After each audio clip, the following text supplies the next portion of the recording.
Wah, UAS Jarko materinya apa aja ya? Waduh, yang gua denger sih materi ISA dan mode pengalamatan. Oh, belajar bareng ya, Wap. Lihat videonya yang dia learning aja tuh.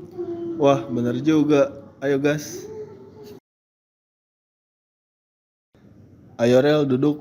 Terus kita mulai. Ayo. Assalamualaikum warahmatullahi wabarakatuh. Pada video kali ini, kita akan membahas secara ringkas tentang Instruction Set Architecture atau ISA beserta format instruksi dan addressing mode yang digunakan dalam prosesor. Baik, kita mulai dari konsep dasarnya. Instruction Set Architecture dapat kita ibaratkan sebagai bahasa komunikasi antara perangkat lunak dan perangkat keras. ISA menentukan bagaimana sebuah program memberikan perintah dan bagaimana prosesor memahami perintah tersebut. Tanpa ISA, software tidak akan mengerti bagaimana cara bicara kepada hardware, dan hardware juga tidak tahu apa yang harus dilakukan. Jadi, ISA ini berfungsi sebagai jembatan utama antara keduanya. Untuk memudahkan pemahaman, mari kita gunakan sebuah analogi sederhana. Bayangkan kalian sedang mengendarai sebuah mobil. ISA adalah buku manual kendaraan yang menjelaskan fungsi setiap tuas, tombol, dan pedal. Buku manual ini memastikan bahwa pengemudi dan mobil dapat saling memahami.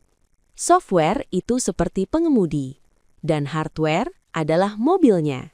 Mereka bisa bekerja sama karena ada aturan yang jelas, yaitu ISA.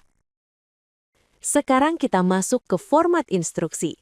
Setiap instruksi adalah seperti surat perintah yang dikirimkan dari program kepada prosesor. Di dalam surat ini ada beberapa bagian penting.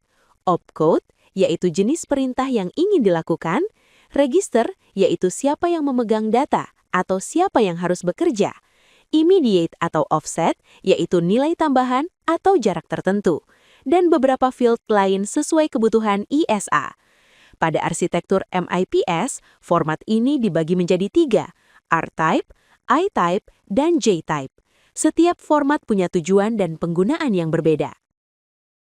Selanjutnya, kita bahas addressing mode, yaitu cara instruksi menentukan lokasi data.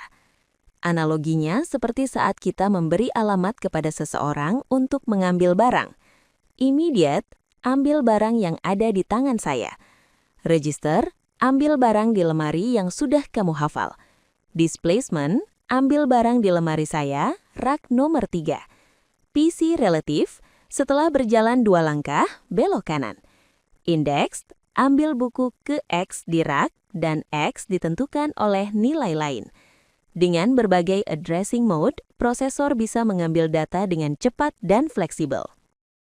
ISA MIPS adalah contoh arsitektur RISC, yaitu Reduced Instruction Set Computer. Bayangkan sebuah restoran cepat saji. Menu sedikit, prosesnya sederhana, sehingga makanan bisa disajikan lebih cepat. Begitu juga MIPS, instruksinya sederhana, konsisten, dan mudah diproses oleh pipeline prosesor. Karena itu, MIPS sering digunakan dalam materi pembelajaran untuk memahami konsep ISA.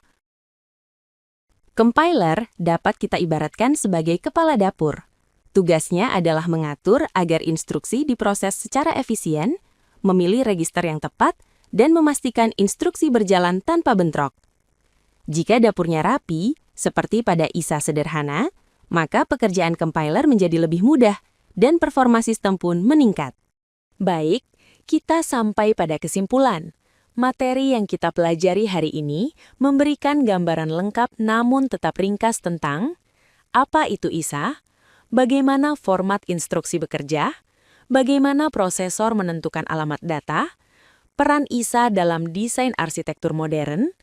Tujuan utamanya adalah memberikan pemahaman dasar agar kalian dapat mengerti cara kerja prosesor dan bagaimana instruksi dieksekusi di dalam sebuah komputer. Demikian video pembelajaran kita pada pertemuan kali ini. Semoga penjelasan yang saya sampaikan dapat membantu kalian memahami konsep ISA dengan lebih mudah. Jika masih ada pertanyaan, silakan disampaikan pada sesi diskusi atau melalui forum kelas. Wassalamualaikum warahmatullahi wabarakatuh. Beres deh. Gimana? Aman gak lu buat nanti UAS? Aman Waf, insyaallah. Ya udah yuk, keluar cari makan. Lapar nih gua. Gas Waf.